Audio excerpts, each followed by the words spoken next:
Bonjour et bienvenue pour ce nouveau webinaire proposé par le cabinet Secafi. Aujourd'hui, le webinaire a pour thème Entreprise en crise, agir face à un projet de restructuration.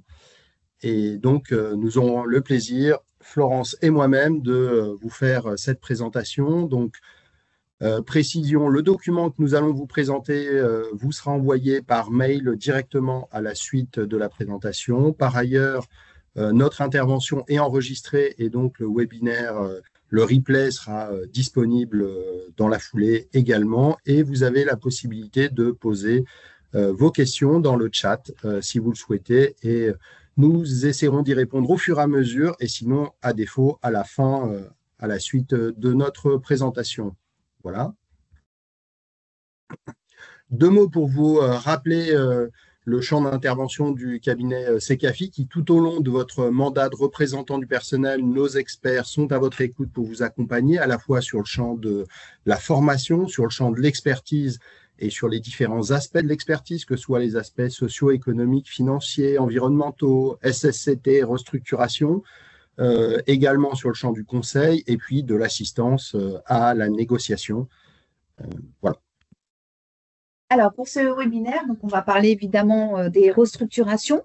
4 points clés qu'on va vous présenter. La procédure de PSE, quelles sont les règles légales et les leviers que les représentants du personnel peuvent activer. Les points à challenger, les alternatives possibles lors d'un sujet de restructuration, le motif économique, les moyens de l'entreprise et du groupe, la sauvegarde de poste, l'analyse des impacts de la réorganisation sur les conditions de travail, donc pour les salariés qui restent, et évidemment la négociation des mesures sociales d'accompagnement. On parlera également des bonnes pratiques pour une négociation efficace, parce que c'est un enjeu clé dans les procédures de restructuration. Et puis, on finira sur l'apport des experts dans le cadre de cette information-consultation. Alors, pour commencer, les différentes modalités pour mettre en œuvre une restructuration. Il existe 6 formes principales de restructuration du point de vue juridique. Existe la forme de PSE, plan de sauvegarde de l'emploi, donc avec des licenciements économiques, donc qui peut passer par une phase préalable de départ volontaire, puis des licenciements économiques s'il n'y a pas eu suffisamment de volontaires, soit directement des licenciements économiques, notamment en cas de fermeture de site, et la forme légèrement dérivée, qui est le plan de départ volontaire, ou quelquefois appelé plan de départ volontaire autonome, qui répond à la logique juridique du PSE, mais en excluant tout départ contraint. Donc, ce n'est que du départ volontaire. Donc, le PDV comme le PSE avec licenciement économique peuvent se mettre en œuvre par le biais d'accords collectifs majoritaires ou sous forme de documents unilatéral. Et on reviendra sur toute la procédure de PSE par la suite. C'est la modalité historique de mise en œuvre des restructurations et qui continue à être la modalité principale, mais qui depuis quelques années, notamment les ordonnances Macron de 2017, de nouvelles formes de restructuration ont vu le jour, qui toutes nécessitent de passer par un accord collectif. Donc, il y a tout d'abord la RCC, la rupture conventionnelle collective, qui est donc par le biais d'un accord collectif, la possibilité d'organiser des départs volontaires. Donc là, on n'est pas sur un motif économique, on est sur du départ volontaire et une rupture d'un commun accord. On a le dispositif de GPEC ou GEPP, gestion de l'emploi et des parcours professionnels, ou gestion prévisionnelle des emplois et des compétences, avec le dispositif spécifique de congé de mobilité. Donc la GPEC, je pense que beaucoup d'entre vous en ont déjà entendu parler, hein, c'est la question d'accompagner en interne les salariés au regard de l'évolution des besoins en compétences et donc d'accompagner les salariés à travers la formation et les passerelles pour suivre ces besoins de l'entreprise. Et donc ce volet supplémentaire de congé de mobilité, c'est la possibilité, au-delà du volet de mobilité interne, de prévoir un volet de mobilité externe, donc de départ volontaire, donc, ce qui s'apparente relativement à celle de la RCC. Il y a pas mal de proximité entre le dispositif de RCC et de GPEC avec congé mobilité.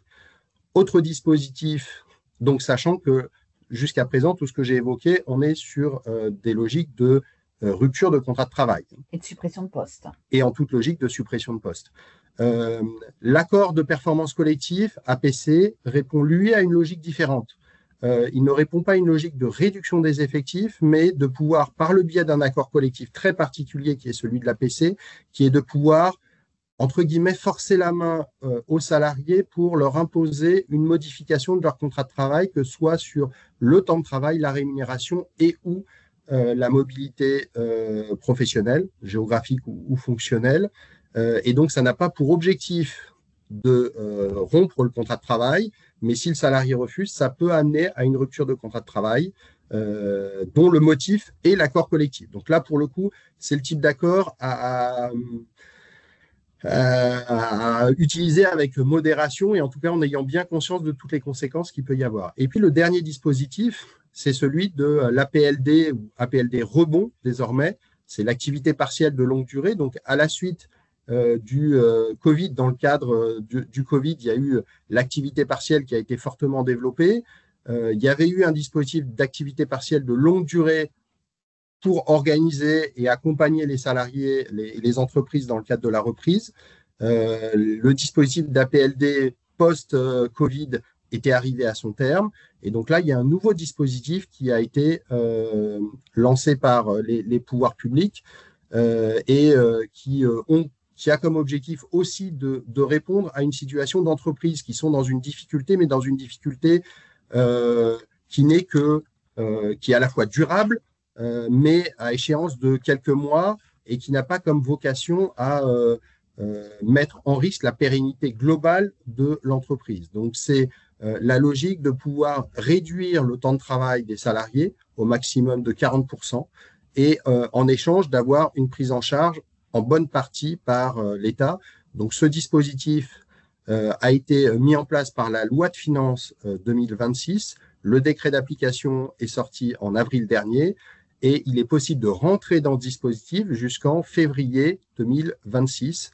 Donc, deux modalités pour rentrer dans ce dispositif, soit avoir un accord collectif, que ce soit d'entreprise, d'établissement ou groupe, et derrière, cet accord est transmis à l'administration pour acceptation, soit la possibilité, s'il y a un accord de branche qui est étendu, ce qui est le cas à date, à ma connaissance, uniquement dans la métallurgie, qui est dans ce cas-là pour l'employeur de mettre en œuvre par un document unilatéral directement et qui est soumis à information, consultation du CSE. Voilà. Donc après, il y a tout un contenu obligatoire, que ce soit dans l'accord collectif ou dans le document unilatéral, qui doit cadrer à la fois le diagnostic, la durée, les périmètres concernés, l'ampleur de la réduction, les engagements en termes d'emploi et de formation de la part de l'employeur et les modalités d'information et des organisations syndicales, si elles existent, et du CSE.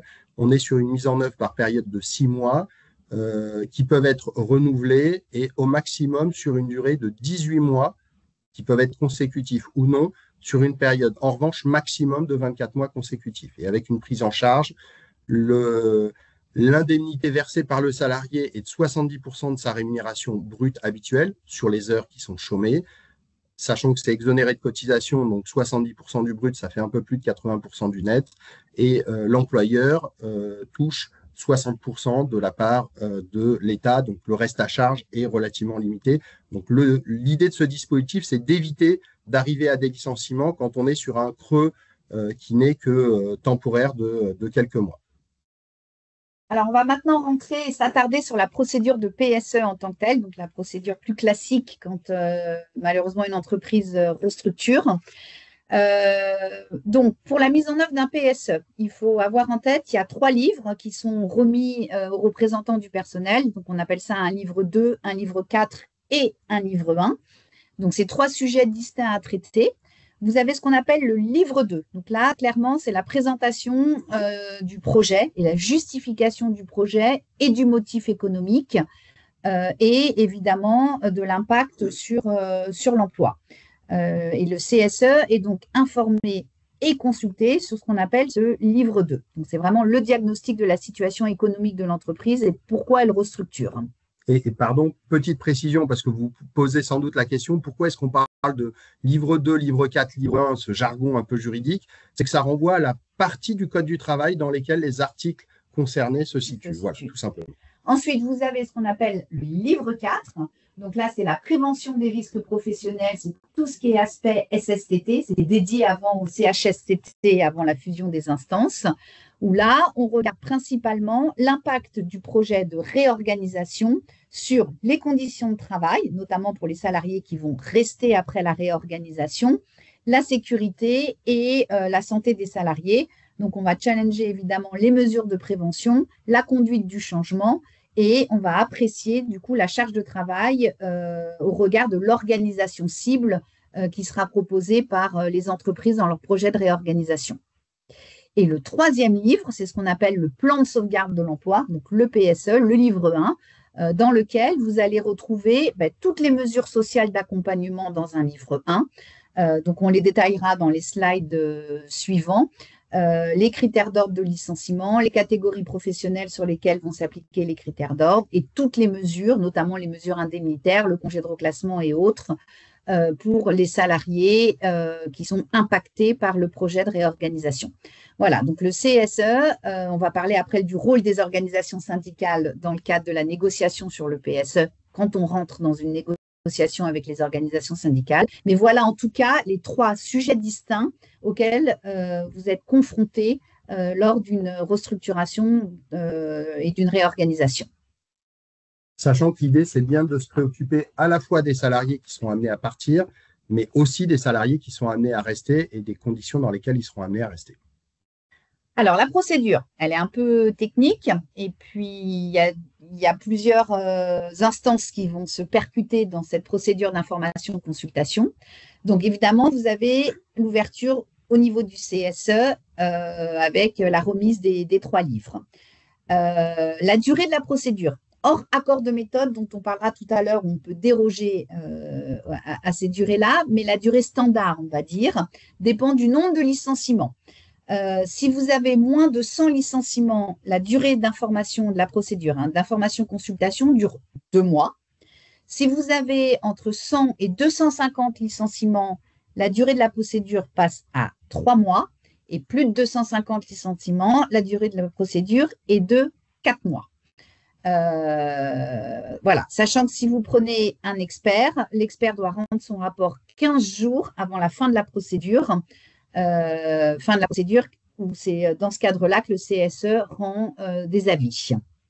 En parallèle, c'est pour ça qu'on vous a mis 3 flèches, la direction peut décider soit de discuter du PSE avec les membres du CSE, mais s'il y a des organisations syndicales dans l'entreprise, souvent, elles choisissent ce qu'on appelle la voie de l'accord majoritaire. Et dans ces cas-là, le PSE, donc les mesures sociales d'accompagnement, vont être négociées avec les organisations syndicales. Et toute la négociation avec les organisations syndicales est en parallèle, évidemment, de la procédure d'information-consultation auprès du CSE. C'est pour ça qu'on vous a mis 3 flèches parallèles. Et si vous mandatez un expert dans le cadre de cette information-consultation, évidemment, le déroulement de la mission de l'expert comptable se fait en parallèle avec la négociation des organisations syndicales et les informations-consultations du CSE. Et pour le coup, l'expert intervient en appui à la fois des organisations syndicales sur la négociation et puis du CSE sur l'analyse du projet de restructuration, sur le volet économique, sur le volet social et aussi sur le volet SSCT. Et pour répondre à une question qui est posée, en cas de désaccord, effectivement, si les élus sont en désaccord avec le contenu du livre 4, tel qu'il a été rédigé par la direction, puisqu'effectivement, c'est la direction, on parle de documents unilatéraux, donc c'est des documents soumis par la direction à consultation du CSE, l'idée, c'est de pouvoir argumenter ce désaccord.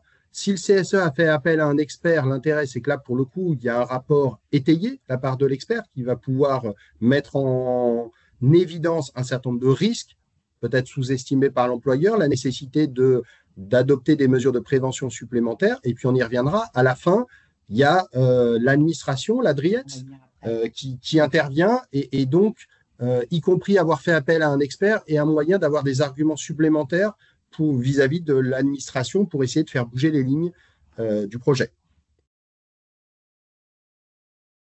Donc, comme Florence l'évoquait, il est possible de conclure un accord de méthode en amont de l'ouverture de la procédure ou au début, à la suite de l'ouverture de la procédure, cet accord de méthode n'est pas du tout obligatoire, c'est une faculté donnée aux parties. Et l'idée de cet accord de méthode, c'est de pouvoir déroger dans un sens plus favorable aux règles habituellement applicables, notamment en termes de délai. Donc, ça peut être le moyen d'étendre le calendrier de la procédure, ça peut être le moyen de séquencer les différentes modalités d'information-consultation pour, par exemple, se consacrer d'abord au diagnostic avant d'évoquer les mesures sociales. Ça peut être l'occasion de donner des moyens supplémentaires aux représentants du personnel, notamment en termes d'heures de délégation, notamment en termes de moyens de communication avec les salariés. Voilà, donc il y a tout un aspect, et puis évidemment des modalités sur les modalités d'appui externes, notamment en termes d'experts comptables, voilà, pour les représentants du personnel. Donc, c'est tout un champ de possibilités qui peuvent être utiles. Alors, souvent, les directions préconisent un accord de méthode. Bon, nous, on conseille plutôt entrer dans la négociation d'un accord de méthode, ça ne veut pas dire signature à la fin. Donc, effectivement, l'objectif, c'est de signer un accord de méthode uniquement si vous gagnez des choses qui sont meilleures que ce que prévoit le dispositif législatif. Oui, signer un accord de méthode pour faire un copier-coller de ce qu'il y a dans le Code du travail, ça ne sert à rien. Voilà. C'est classiquement une direction serait intéressée d'avoir un accord de méthode pour montrer à l'administration que tout se passe bien. Et donc, classiquement, votre signature, elle a une valeur et donc, il faut obtenir quelque chose en contrepartie de votre signature. Ensuite, plus globalement, le rôle des représentants du personnel dans le cadre d'une procédure de PSE, il y a principalement 6 points. Le premier, c'est évidemment de s'assurer du bien fondé de l'argumentaire de l'entreprise sur la réalité des difficultés économiques ou de la nécessité de restructurer pour aller mieux demain.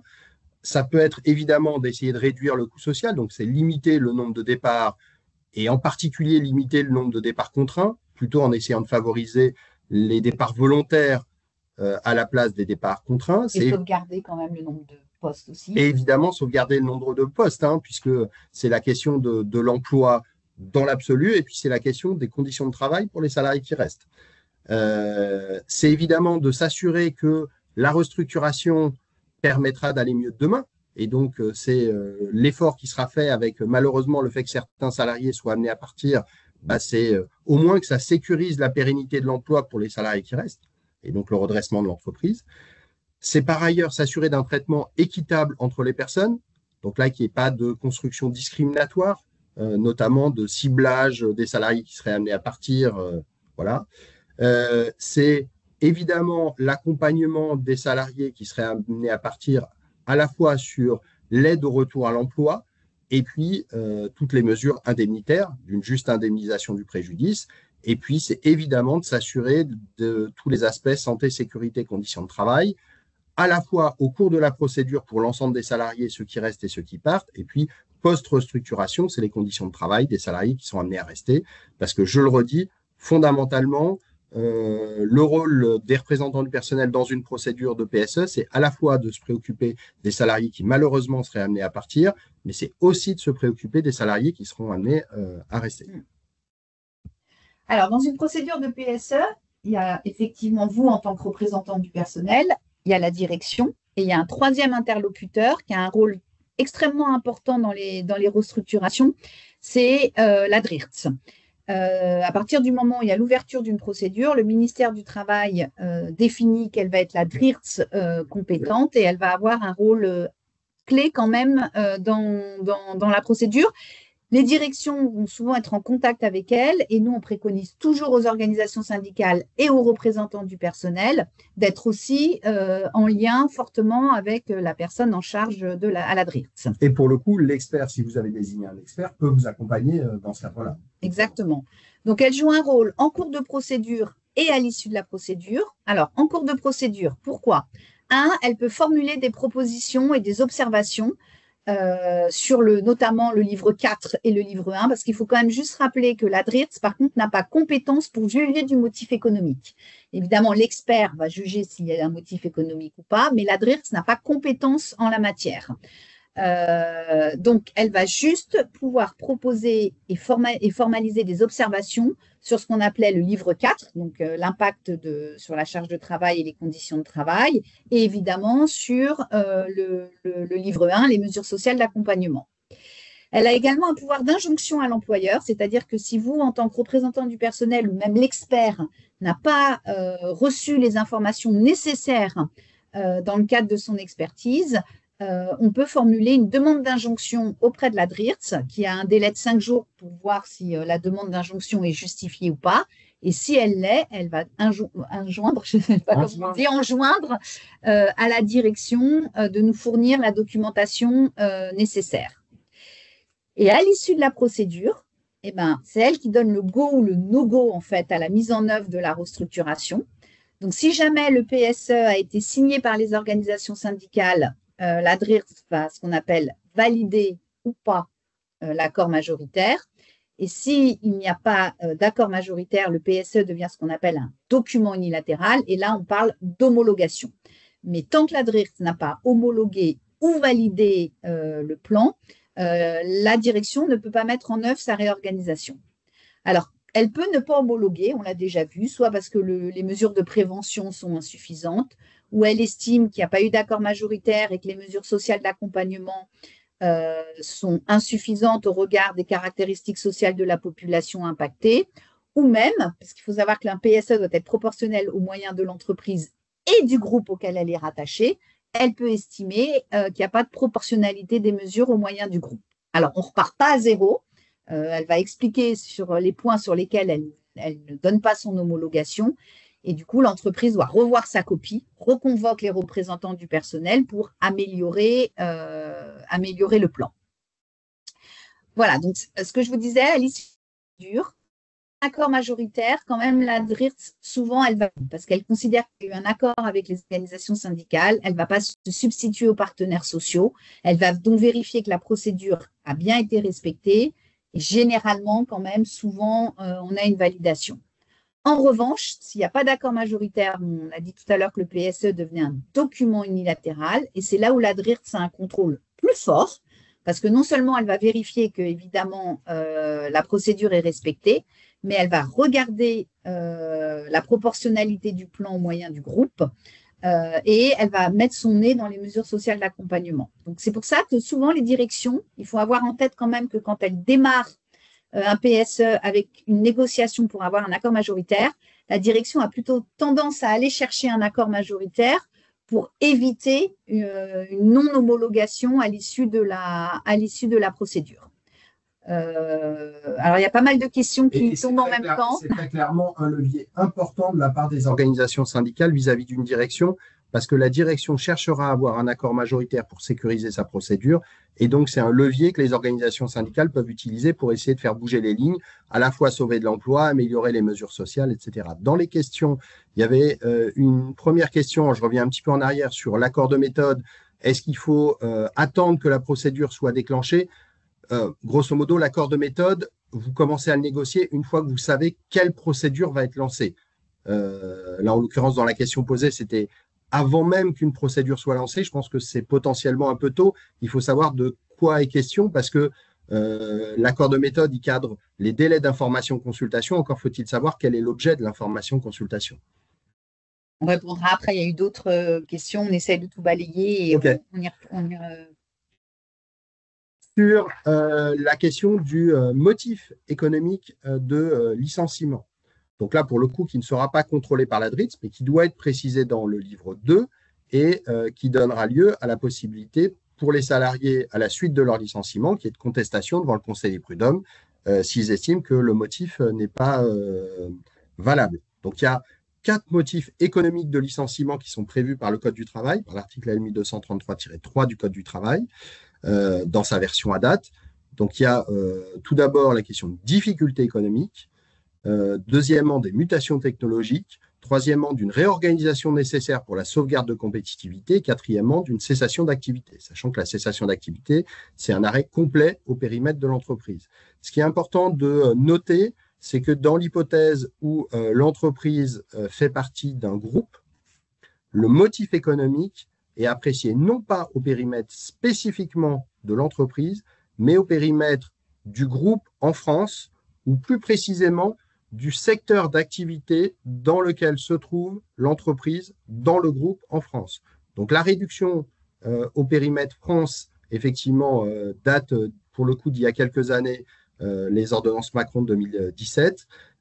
Et puis, depuis 2016, le Code du travail a aussi évolué pour prévoir un certain nombre d'indices qui préciseraient que les difficultés économiques sont remplies. Donc, historiquement, ça veut dire qu'il fallait une entreprise en déficit. Désormais, une baisse de l'activité, du chiffre d'affaires, etc., sur X mois en fonction de la taille de l'entreprise peut être considéré comme suffisant. Donc là, on voit bien qu'on est sur quelque chose d'assez technique qui mêle à la fois la problématique purement juridique et la problématique financière, ce pourquoi l'intervention d'un expert peut vraiment vous être utile pour aller creuser avec les différents champs de compétences tous ces aspects de manière à pouvoir vous éclairer et vous permettre derrière d'essayer de faire bouger les lignes et puis de rendre un avis éclairé.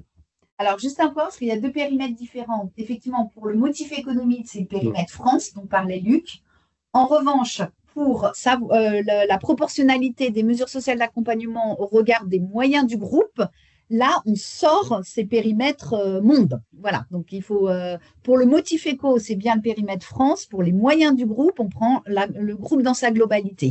Exactement. Et donc là, je réinsiste là-dessus, c'est quand même extrêmement technique. Et l'intérêt de l'expert, c'est qu'il peut avoir accès à tous les documents qui existent, y compris en dehors de l'entreprise, ailleurs dans le groupe. J'en profite pour répondre à une question sur le motif économique. Oui, légalement, un employeur peut mettre en avant plusieurs motifs économiques en même temps. Ce n'est pas la pratique habituelle, mais c'est juridiquement tout à fait possible.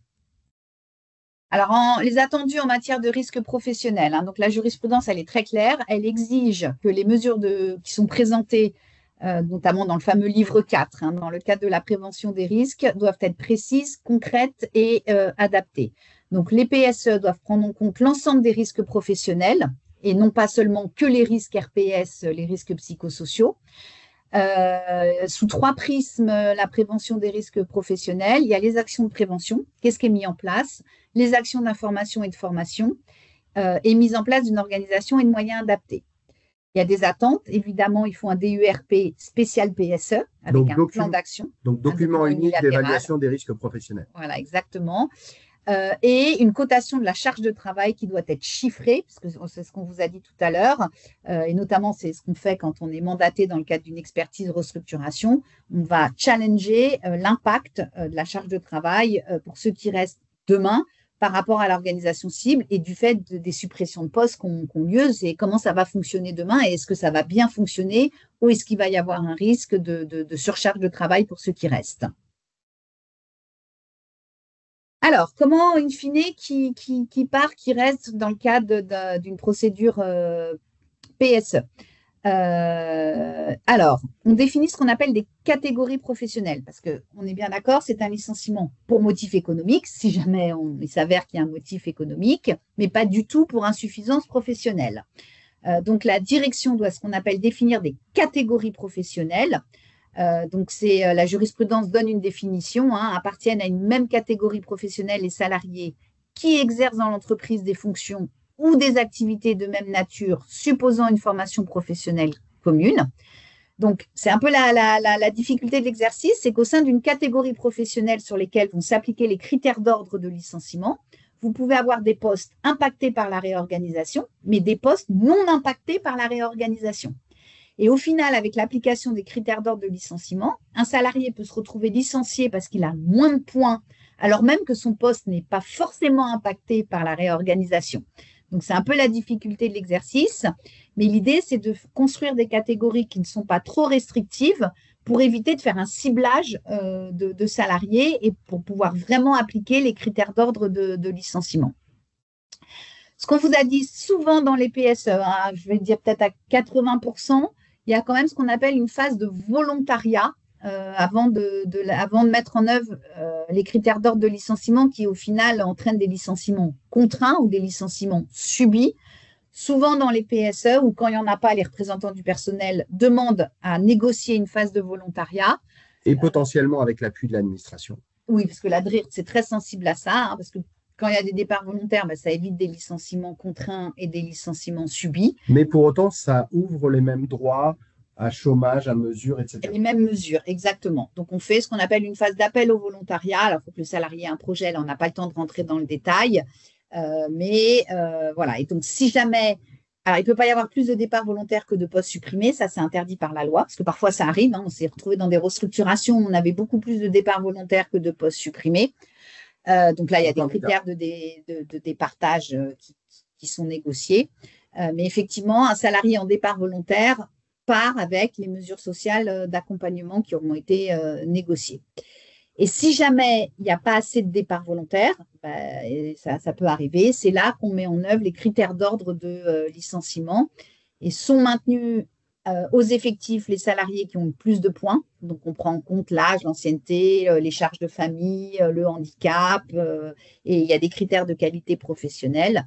Et sont malheureusement licenciés les salariés qui ont le moins de points.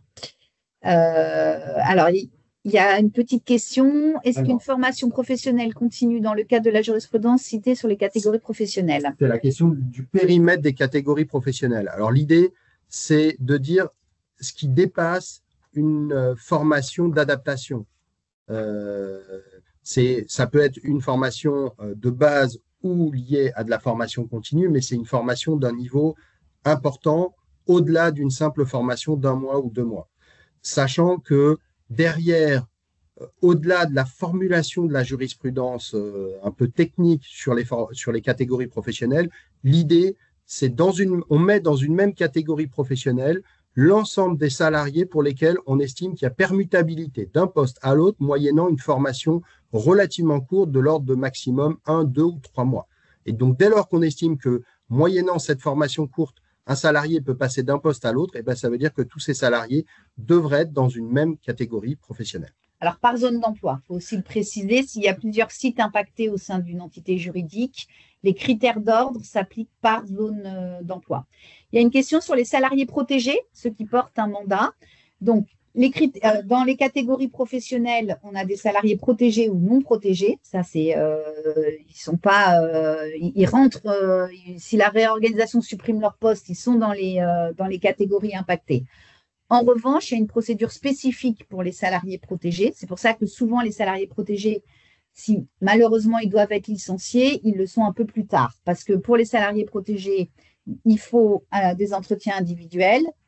Il y a un CSE qui se réunit pour rendre un avis sur le licenciement des salariés protégés. Et surtout, il faut l'autorisation de l'inspection du travail, qui, elle, va regarder quand même le motif économique, contrairement aux autres salariés. Donc, là, elle va regarder s'il y a un motif économique ou pas pour les salariés protégés. Et elle va surtout regarder qu'il n'y a pas eu une discrimination. C'est-à-dire que notamment, les catégories n'ont pas été construites pour faire en sorte que les salariés protégés soient licenciés. Donc ça, c'est un gros point que regarde l'inspection du travail. Mais donc, s'agissant des salariés dits protégés, mais on met des guillemets parce que la protection est toute relative, ça intervient, cette procédure spécifique les concernant intervient une fois que le PSE a été homologué et validé, donc c'est après. Il y avait aussi la question des zones d'emploi. C'est quoi les zones d'emploi? Elles sont définies et elles sont consultables sur le site de l'INSEE. C'est les zones d'emploi INSEE en dessous desquelles l'employeur ne peut pas unilatéralement descendre, mais par accord, si le livre 1 fait partie d'un accord, on peut redescendre beaucoup plus près du terrain, par site, voire même par direction. Avec un accord, on peut tout faire. Il y a une autre question sur les qualités professionnelles dans l'application des critères d'ordre. Alors oui, évidemment, c'est plus subjectif. Autant les charges de famille, c'est pas compliqué, c'est nombre d'enfants à charge. L'ancienneté, c'est très simple. Voilà. En revanche, les qualités professionnelles, bien évidemment, c'est beaucoup plus subjectif. Donc, c'est souvent dans la négociation un terrain un peu d'achoppement parce que les représentants du personnel, à juste titre, vous avez plutôt tendance à vouloir diminuer le nombre de points sur les qualités pro parce que c'est beaucoup plus subjectif. Donc, c'est un vrai enjeu dans la négociation. On regarde est-ce qu'il y a des entretiens parce qu'en plus, souvent, on se rend compte que les salariés dans beaucoup d'entreprises n'ont pas eu d'entretien annuel depuis pas mal d'années. Donc, ça fait évidemment partie de la négociation pour donner des points peu de points aux qualités professionnelles et plus sur les critères sociaux, en fait, qui sont beaucoup plus objectifs.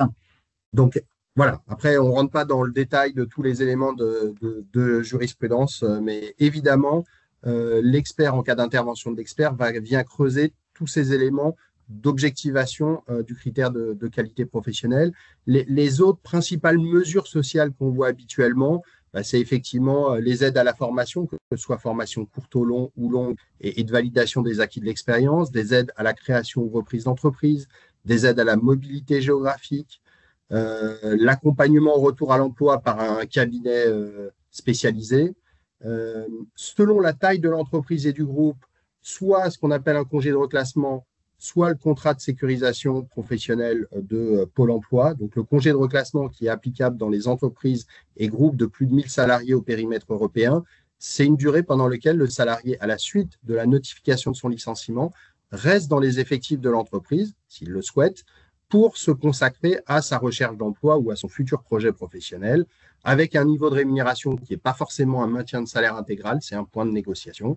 C'est au minimum 65% de la rémunération brute, mais qui est exonérée de cotisations sociales. Donc voilà, il y a tout un sujet qui peut être de négociation sur la durée, niveau de rémunération, etc. Il peut y avoir aussi un sujet de pré-retraite ou de dispositif pour les salariés seniors, notamment de rachat de trimestre, des aides à l'embauche, ce qu'on appelle l'allocation temporaire dégressive ou indemnité en cas de reprise d'un emploi moins bien rémunéré. Et puis, évidemment, le sujet assez central de l'indemnité de licenciement, au-delà de l'indemnité du plus favorable entre l'indemnité légale et conventionnelle, c'est la négociation habituellement d'une indemnité supralégale ou supraconventionnelle. Et donc, le fait que si on est sur un document unilatéral, l'administration doit vérifier que ces mesures sont proportionnées aux moyens de l'entreprise et du groupe, et le groupe périmètre monde. Alors, rapidement, le déroulement. Alors, le rôle de l'expert. Donc, quand vous mandatez un expert dans le cadre d'une procédure PSE, l'expert travaille sur les 3 livres. Je ne reviens pas dessus, mais le livre 2, le livre 1 et le livre 4. Et l'idée, en fait, c'est que l'expert, il est là pour challenger le motif économique, pour essayer de sauver des postes et pour évidemment aider les élus du CSE ou les organisations syndicales à négocier le meilleur PSE possible. Alors, comme on expertise les moyens du groupe, tout ça, on donne des billes, en fait, pour la négociation. Comment ça fonctionne? L'expert, il est mandaté à la première réunion à l'ouverture de la procédure. L'expert fait un cadrage de la mission avec ses mandants, donc avec vous en tant que membre du CSE et avec les organisations syndicales. On établit une lettre de mission, sachant que dans le cadre des expertises PSE, la mission de l'expert est intégralement payée par les directions, donc ce n'est pas du tout sur le budget de fonctionnement du CSE. Et on travaille et on vous accompagne pendant toute la procédure sur l'analyse du livre 4. Donc, on fait des entretiens notamment, on fait évidemment des entretiens avec les membres de la direction, on rencontre le DRH, le directeur industriel si vous êtes en milieu industriel, le directeur général, le directeur commercial, etc. On rencontre les salariés, on fait des entretiens collectifs et ou des entretiens individuels. On demande toute une analyse, toute une série de documents économiques, financiers, le fichier du personnel, pour pouvoir travailler sur les livres. Et en parallèle, évidemment, on travaille avec les organisations syndicales quand il y en a dans l'entreprise pour les aider dans la préparation des négociations du PSE. Et même très souvent, on est auprès des organisations syndicales dans les négociations. Alors, bien évidemment, on ne se substitue absolument pas aux organisations syndicales, c'est pas mais on est là pour les aider dans la négociation. On remet un rapport 15 jours avant l'issue de la procédure. On vous accompagne à la DRIRTS. Alors, parfois même, il y a des rendez-vous dans les ministères ou dans les préfectures, selon les dossiers, on y reviendra tout à l'heure.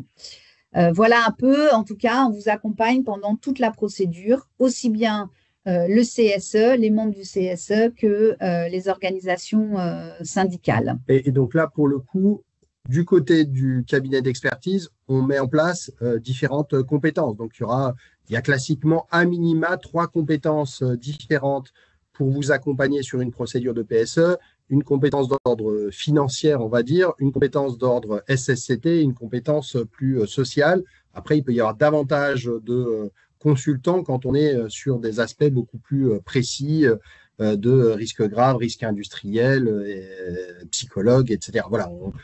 Et c'est l'intérêt d'ailleurs d'un cabinet comme le cabinet Secafi au regard de sa taille, qui est de couvrir à la fois le territoire et l'ensemble des compétences pour être certain de pouvoir vous apporter la compétence qui vous sera utile. Il y a juste une petite question sur le nombre de rachats de trimestre, c'est 12 maximum. Alors, sachant que pour le coup, c'est la règle qui est fixée par la CNAV, la Caisse d'assurance vieillesse, et donc là, on ne peut pas déroger aux règles qui sont des règles légales. Et donc, pour le coup, dans le cas d'une procédure de PSE, en tant que représentant du personnel, vous êtes confronté à une multitude potentiellement d'interlocuteurs à l'intérieur de l'entreprise, mais aussi à l'extérieur de l'entreprise. Et donc, Secafi peut vraiment vous accompagner auprès de ces différents interlocuteurs pour vous aider aussi à pouvoir les utiliser pleinement et faire levier autant que possible pour vous aider à faire bouger les lignes. Alors, pour finir, il nous reste 5 minutes. On essaie de voir quelques questions auxquelles on n'aurait pas répondu. Alors, on a listé, on s'était dit avec Luc, c'est quoi les 10 principaux conseils qu'on peut donner aux négociateurs quand ils vont négocier un plan de sauvegarde de l'emploi. Et on a même réduit à 9. Et on a même réduit à 9 parce que il faut juste que vous ayez en tête que quand on négocie un PSE, la direction, ça fait des semaines, voire des mois avant l'ouverture de la procédure, même vous n'étiez pas au courant, mais qu'elle travaille sur le sujet. Donc, elle est prête, évidemment, quand elle entre dans une phase de négo. Et elle a travaillé elle-même en amont avec ses propres cabinets de conseil et ses propres experts. Et par contre, vous, quand vous arrivez, évidemment, vous êtes moins prêt, ce qui est logique. Et donc, l'idée, c'est comment on rééquilibre un peu tout ça. Donc, un premier conseil, évidemment, pour nous, c'est ne pas subir les contraintes de temps de la direction.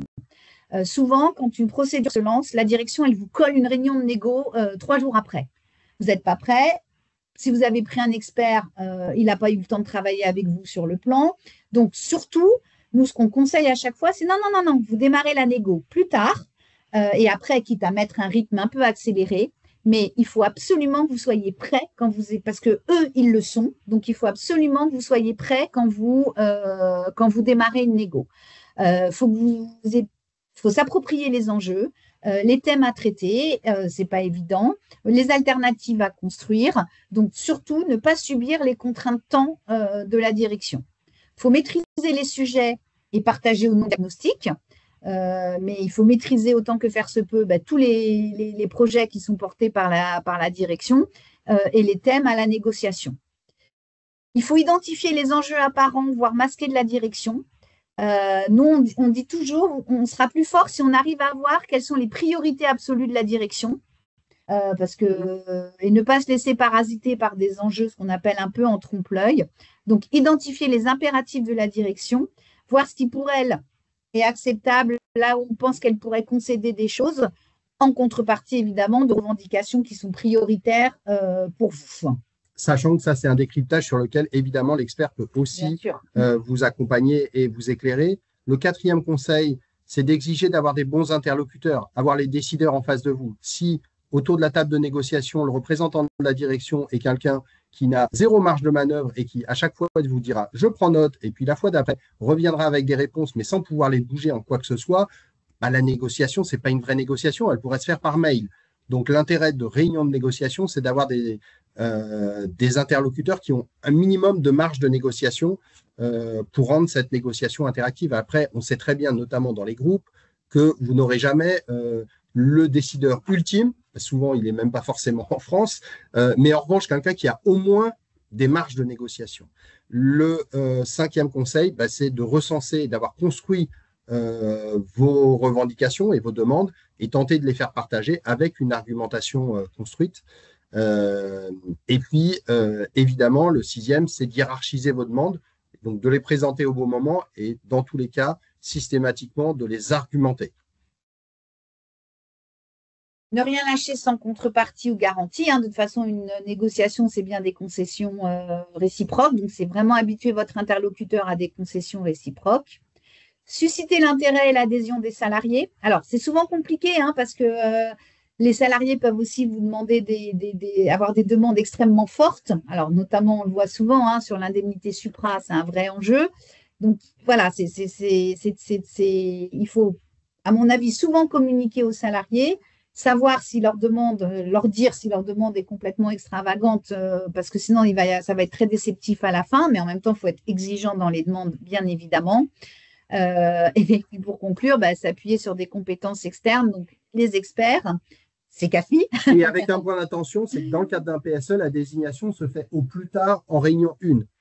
Donc, vous pouvez, s'il y a une réunion 0, faire une prédésignation en réunion 0. Dans le pire des cas, le faire lors de la réunion 1, mais vous ne pourrez pas le faire après la réunion 1. Si vous avez laissé passer la réunion 1, après, il sera trop tard. J'en profite pour vous signaler qu'on vous fait passer un petit questionnaire qui apparaît pour savoir si vous souhaitez être rappelé par un expert s'il y a une situation particulière. J'ai vu effectivement dans le chat que vous demandiez à avoir nos coordonnées pour certains, donc pas de souci. Agathe va vous donner un petit questionnaire. Si vous souhaitez être rappelé, Luc et moi, on se ferait un plaisir de vous rappeler. Donc ça fait partie des questions qu'il y avait. Il suffit de cliquer sur oui. Et dans ces cas-là, on vous rappelle sans problème. Voilà. Merci beaucoup pour votre écoute. On va peut-être essayer de repasser quelques questions très rapidement, si vous le souhaitez. Je crois qu'on avait quasiment répondu. Sur le contrôle de l'inspection du travail pour les salariés protégés, effectivement, on est allé à l'essentiel. Il y a d'autres points de contrôle, le fait que toutes les possibilités de reclassement ont été faites et il y a un contrôle lié au motif d'intérêt général possible. En cas de désaccord avec la décision de l'inspection du travail sur l'autorisation de licenciement d'un salarié protégé, il y a également la possibilité soit d'un recours hiérarchique au ministère, soit d'un recours judiciaire auprès du tribunal administratif. Il y avait une question sur la possibilité de vérifier le bon calcul de son indemnité de licenciement. Alors, vous avez un certain nombre de modalités de vérification sur Internet.